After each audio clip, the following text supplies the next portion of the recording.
Genghis Khan, also known as Temüjin, was born around 1162 near the Ain River in the Khenti Mountains of what is now northeastern Mongolia. He was born into the Borjigin clan, a minor but respected lineage among the Mongol tribes. His father, Yasuge, was a tribal chief who had earned his reputation through alliances and leadership rather than wealth or power. Temujin's early years were harsh and unforgiving. At the age of 9, his father was poisoned by a rival clan, leaving the family exposed to the dangers of the steppe without protection.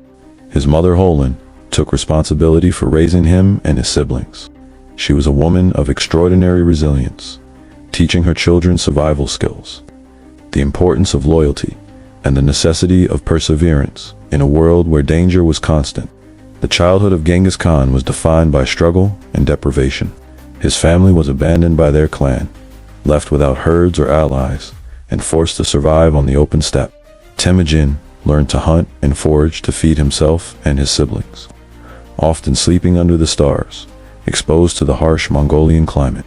He became an accomplished horseman at an early age, mastering the skills that would later make him a formidable warrior and strategist. These years of hardship shaped his understanding of loyalty, trust, and the precarious nature of human relationships. They taught him that survival depended not only on strength, but also on intelligence, cunning, and adaptability. As a young boy, Temüjin was captured by the Temüjin, a powerful rival clan. He was enslaved and subjected to harsh treatment, forced labor, and humiliation. He spent several years in captivity, observing the behavior of both captors and fellow prisoners. This experience exposed him to the harsh realities of power, fear, and loyalty, lessons that would inform his leadership style in later years. He eventually escaped, returning to his family with a stronger resolve and a clearer sense of purpose. From these experiences, he learned that survival required both resilience and strategic thinking, and that the human heart could be both an ally and a threat. During his teenage years, Genghis Khan began forming alliances with neighboring clans. He recognized that the Mongol tribes were fragmented, often at war with one another over territory and resources. He understood that survival and influence depended on both loyalty and strength. Among his earliest and most significant alliances was his blood brother relationship with Jamuka, another young tribal leader. Initially, their bond fostered cooperation and mutual respect. Together, they gathered followers and challenged rival tribes, demonstrating the potential of strategic unity. Yet over time, tensions between them grew, and their relationship became one of rivalry. This rivalry taught Genghis Khan important lessons about trust, betrayal, and the delicate balance of power among the Mongols. Genghis Khan's rise was gradual, built on careful alliances, calculated raids, and a reputation for both fairness and ruthlessness. He rewarded loyalty generously, offering protection, land, and status to those who supported him. Those who betrayed him faced swift and often brutal retribution. This approach cultivated a loyal and disciplined following capable of responding effectively to both threats and opportunities. His leadership style combined fear and respect, creating a core group of followers whose loyalty was absolute. Through these methods, he began consolidating power among the Mongol tribes, demonstrating both tactical skill and political acumen. The fragmented nature of the Mongol tribes required Genghis Khan to employ both diplomacy and force. He forged alliances through marriage, negotiation, and strategic gestures, while simultaneously neutralizing potential rivals through military action or intimidation. His ability to assess the loyalty and competence of others allowed him to integrate diverse groups into a cohesive force. Commanders were chosen for skill rather than birth, creating an elite cadre capable of executing complex strategies. This meritocratic approach strengthened his leadership and attracted talent from across the steppe. His growing reputation for fairness toward allies and uncompromising action against enemies helped solidify his influence. By the late 1190s, Genghis Khan had become a prominent and respected leader among the Mongols. He had eliminated rival threats, forged strategic alliances, and begun uniting the tribes under his command. His careful cultivation of loyalty, combined with disciplined military organization, made him the most powerful figure on the steppe. One key moment in this rise was his decisive victory over Jamoka, which ended their rivalry and secured the loyalty of previously divided clans. This victory was not only a military success, but also a political turning point, allowing Genghis Khan to consolidate power and expand his influence across the region. The formal unification of the Mongol tribes came in 1206, when Genghis Khan was declared the universal ruler at a Grand Kurultai, or Council of Chiefs. This declaration marked the birth of the Mongol Empire. With unity established, he immediately began implementing reforms to strengthen his authority and the cohesion of his empire. Genghis Khan created the Yasa, a legal code designed to maintain order, enforce discipline, and regulate behavior. The Yasa prescribed severe punishments for betrayal and disobedience, while rewarding merit and loyalty. It provided the foundation for governance across the empire, establishing clear expectations and a consistent legal framework. Genghis Khan reorganized the military to maximize efficiency and flexibility. Armies were divided into units of tens, hundreds, thousands, and 10,000s, allowing for rapid deployment and coordinated maneuvers across vast distances. Commanders were selected based on loyalty and ability rather than noble birth, ensuring that merit determined leadership. This organization created a highly disciplined and adaptable force capable of responding quickly to threats and executing complex strategies.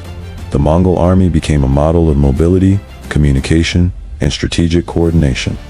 The first major campaigns under Genghis Khan's leadership extended beyond Mongolia, targeting northern China and the Jin dynasty.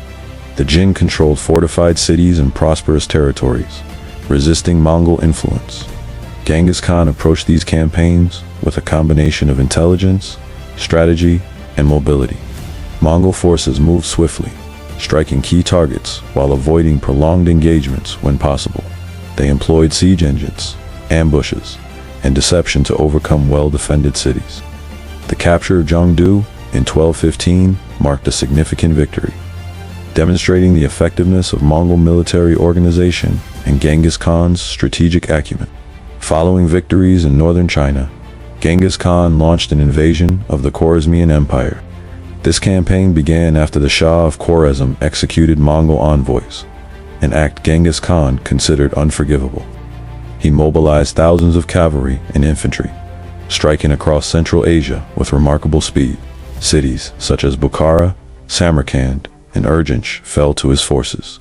The Shah fled, pursued relentlessly by Mongol troops.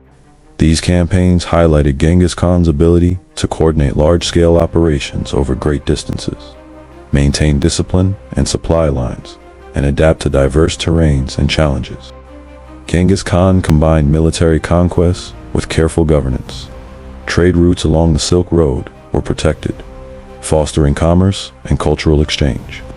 The Yam, a network of relay stations and couriers, ensured rapid communication across the empire. Religious tolerance was enforced, allowing conquered peoples to maintain their faiths. Skilled individuals from subjugated regions were often integrated into administration and military service, strengthening the empire while rewarding loyalty and competence. Genghis Khan's strategies ensured not only conquest, but also the long-term stability and functionality of the territories he controlled. By the 1220s, the Mongol Empire was firmly established. Genghis Khan had unified the Mongol tribes, created a disciplined and formidable military, and implemented systems of governance that ensured loyalty, order, and efficiency. He had demonstrated both tactical brilliance and administrative skill, combining mobility, strategy, and organization to expand his influence across Asia. His legacy was beginning to take shape. As the empire he had built connected distant peoples, facilitated trade and communication, and set the stage for future generations to expand Mongol influence even further. With the Mongol tribes united and the foundations of his empire firmly in place, Genghis Khan turned his focus to expansion. The steppe had been consolidated, but powerful kingdoms and cities beyond Mongolia still resisted Mongol influence. The Tangut Kingdom of Shisha, located in the northwest of modern China, was one such state. The kingdom controlled fortified cities, rich trade routes, and strategic mountain passes. Genghis Khan recognized that bringing Shisha under Mongol control was essential for securing northern China and for establishing dominance over the region. The campaign against Shisha required careful planning and coordination.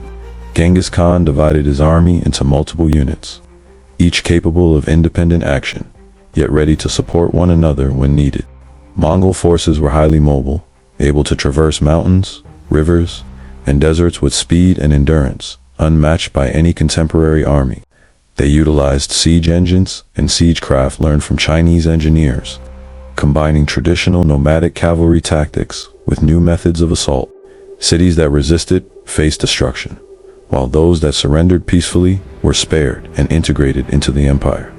Genghis Khan's approach combined pragmatism and ruthlessness, creating a pattern of conquest that minimized prolonged resistance while maximizing strategic advantage. At the same time, Genghis Khan strengthened the administrative framework of his empire. Trade routes, particularly those of the Silk Road, were secured, allowing merchants to travel safely and fostering the flow of goods, culture, and ideas. The Yam system, a network of relay stations and couriers, ensured rapid communication across vast distances, enabling commands and intelligence to move efficiently. Religious tolerance was enforced, allowing diverse populations to coexist under Mongol rule. Skilled individuals from conquered regions were often recruited into administration, providing expertise and facilitating integration. These measures ensured the stability and longevity of the empire, even as it expanded into new and diverse territories. The campaign against Shisha culminated in 1227, a year that marked both a military and personal turning point. While the campaign progressed, Genghis Khan fell gravely ill. Sources suggest that his death was due to illness, though some accounts speculate that injuries sustained during battle may have contributed. His death was kept secret, and his body was returned to Mongolia for burial. The location of his grave was intentionally concealed, a reflection of the Mongol belief in protecting the leader even in death. This secrecy added to the mystique surrounding Genghis Khan, contributing to his enduring legend as both a mortal man and a larger-than-life figure. Before his death, Genghis Khan had ensured that his empire was resilient and well-organized.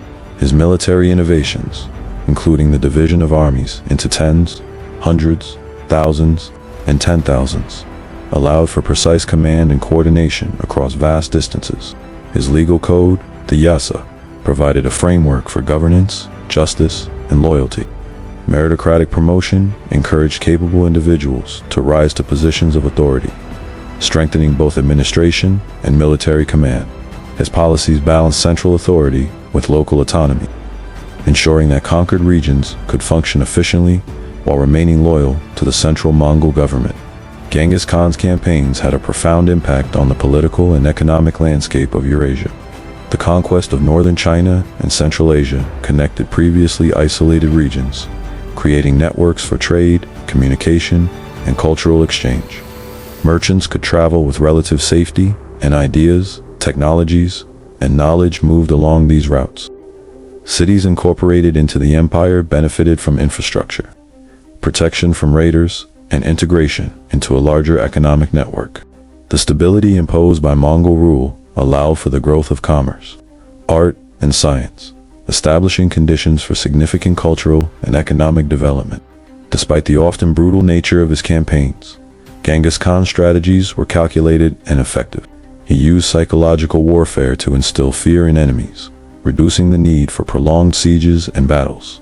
Cities that resisted were destroyed, while those that submitted peacefully were incorporated and often rewarded for cooperation.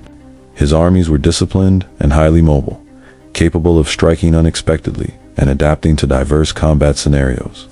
This combination of mobility, strategy, and psychological pressure allowed the Mongols to achieve extraordinary results across vast and varied territories.